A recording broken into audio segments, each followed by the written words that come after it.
Has this process been any different, any tougher this year, considering how many key free agents you guys have? No, it doesn't. To be honest, I think with the way the new CBA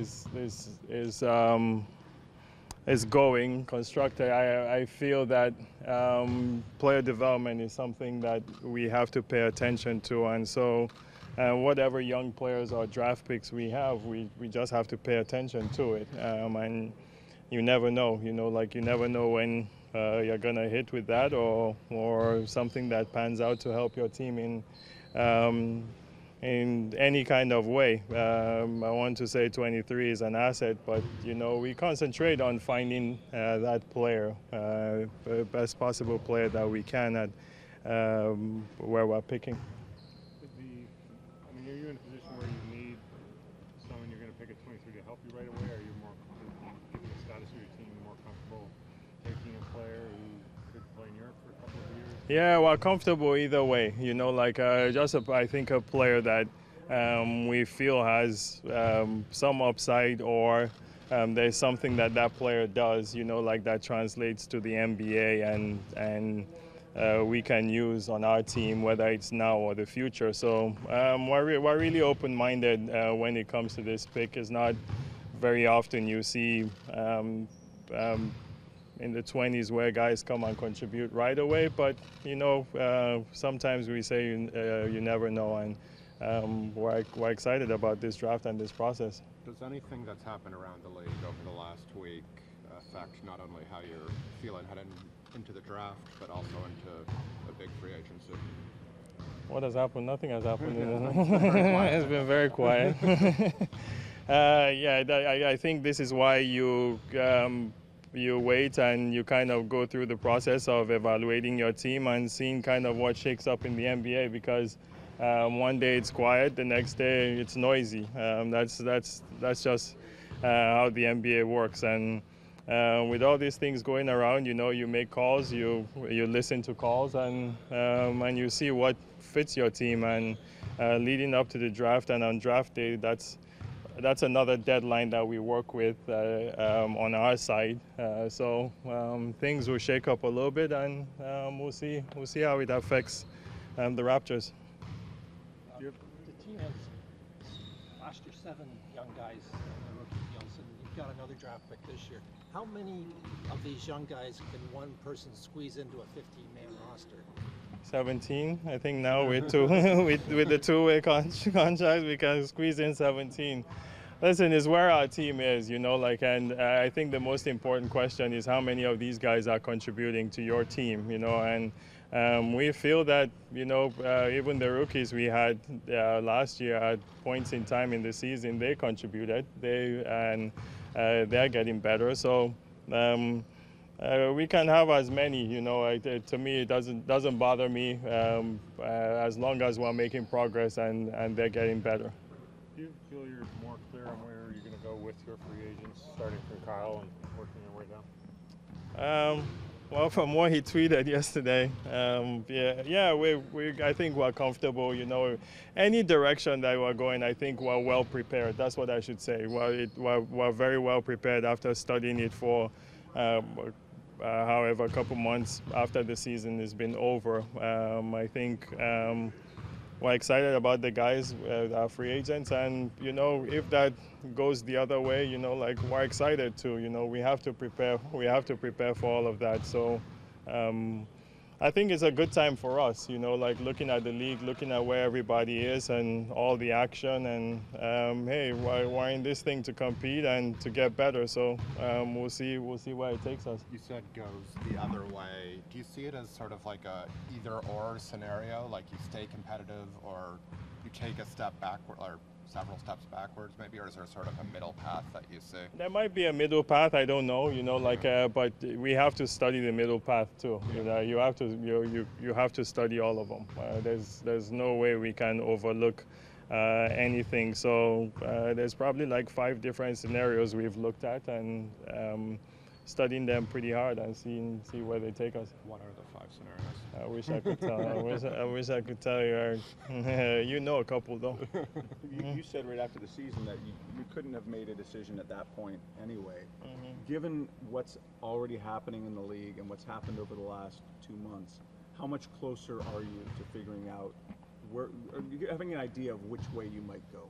It's closer, Bruce, only because it's 2 days to the draft, and a lot of things are going to come up then, and so I could say it's far away now and something shakes up, in the next day or two. I know that when there's a deadline like the draft day, we all, get into how put it in high gear, so I feel that, things will happen around the league. I don't know with us, and I don't know what will come up with us. I can't tell you because I don't know what offers will be made, what will present itself to us. I wish I could tell you, but who knew, what has happened in the last couple of days, who knew that would happen, now, you never know, and whether that involves us or not, you have to pay attention to all of that stuff. Is bringing Kyle back a high priority for you? Well, he's been a part of our organization, and he says he wants to come back, and listen, I know speculation. I talked to Bruce last night, with the article, it's we all have ups and downs, there are times when he's been down, there are times when we are down, it happens to every team, every player. People go through it, so this is rumor season, and everybody's going to make a big deal out of everything. I know what Kyle has told me. I know, Kyle has been here working out, and he actually just left. So I know what he's been telling me. I can only believe, what he tells me, not the famous sources, so so yes, we'll see how that goes. But, I mean, you guys do have the advantage in terms of term and money and things, like you can make it. Yeah, I think to me it's a huge partnership between both sides, and like I said, after the season, it's coming from both sides, right? And if you are going to it, you go into it, believing that, this can work and for however long, and hopefully it works out. What did you learn from the NBA Finals? It was unbelievably competitive, I really liked that part of it, even though it was a 4-1 series, I think it was really competitive. It's BS, by the way, how a guy I don't know what goes on inside Cleveland and what they're, the organization, but for a guy for them to go to 3 straight finals, guy doesn't get, get that job. I don't know, man. I have to speak up for our fellow GMs. I know the coaches would, so, I think they did a great job, for the last 3 years. When you look at what happened in that finals, is it possible to still consider yourself a contender if you don't have the ability to shoot the 3 at a high rate and at a high success level? I think we have the ability to shoot the 3, I don't think we shot the 3 well. Parts of the season we shot the 3 well. One, we didn't have Kyle. I don't think a couple of our guys that usually shoot it okay, did not shoot it well. And so, yes, it's something that we're paying attention to, and we hope to get better at. But I think there was emphasis on that because obviously Kyle didn't play a couple of those games, and we just didn't shoot the 3 ball well as a team. Back 2 years ago, Coach Casey said he believed that either you could shoot the 3, you came in with the ability, or you couldn't. Is it something people can learn, or is it just something you just have to have a natural ability to do? I think Serge Ibaka is one of the best 3-point shooters, as a big in the NBA. I would say he learned to shoot a 3. When I knew him in Africa, he couldn't shoot a 2. and now he's a 3-point shooter, so yeah, I think guys can become 3-point shooters. But it's a lot of work, but I think they can. Has any decision been made regarding the GM vacancy? Yes, I'm sitting on it for now, but I have made a decision, and probably will announce in a couple days. I know every option is on the table, but do you feel fairly confident you'll be picking at 23 as opposed to dealing that up, down? Yeah, today I feel comfortable in there, battling it out, and today we're doing the exercises of the guys that we don't like. Why don't we like them? So it's a huge process every team goes through here, and you always feel like you have a guy at 23, and you always feel like the draft ends at 22.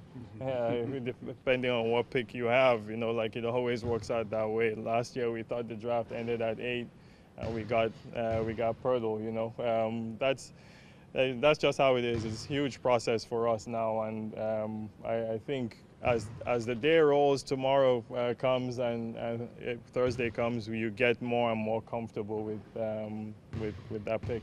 When you look at the young guys that you have last year, is there anyone who stands out as someone who should break into the rotation on a regular basis for the coming season? We had 8 of them, around for a week last week, and they were all here shooting and playing and working out, and you get excited about and this is the bias of being your team. You get excited about everybody in different ways. So I don't know if there's anybody to kind of pinpoint, because you see growth in everybody. You see how much they like to work, which I think is positive for us. But I will emphasize this again, player development is going to be something we're really thinking of doing many cool things with our player development program, and we're excited about that. And I think it's a part of the game that we have to pay attention to in building our program.